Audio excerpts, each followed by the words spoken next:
আমরা মুসলমান, আমরা আল্লাহ বিশ্বাস করি। আমাদের উপরে নামাজ পড়া যেমন ফরজ, আদালতে আল্লাহর আইন দ্বারা বিচার করাও ফরজ। আমার বক্তব্য সরল, আমার বক্তব্য কোনো বক্র নয়, আমার বক্তব্য কোনো জটিল নয়, আমার বক্তব্য কোনো কঠিন নয়। আমি বলেছি নামাজ যেমন ফরজ, আদালতে আল্লাহর আইন দ্বারা বিচার করাও ফরজ।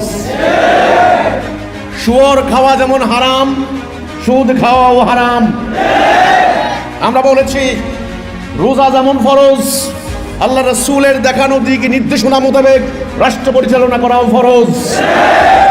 রাসূল রাষ্ট্রপ্রধান ছিলেন, রাসূল বিচারপতি ছিলেন। 12.5 লক্ষ বর্গ মাইল আরবের জাজিরাতুল আরব, আপনারা জানেন সেখানে নারীদের কোনো নিরাপত্তা ছিল না, মানুষের ঘরে ভাত ছিল না, মানুষ অভাব দারিদ্রে শেষ হয়ে গিয়েছিল, দাসত্ব ব্যবস্থা ছিল, দাস ব্যবসা ছিল, কোনো ন্যায় বিচার ছিল না, চুরি ডাকাতি গোত্রে গোত্রে পাড়ায় পাড়ায় মহল্লায় মহল্লায় চলতো। আপনারা কি জানেন না সেই ইতিহাস? ওই সমাজ পরিবর্তন হয়েছিল কিসের মাধ্যমে?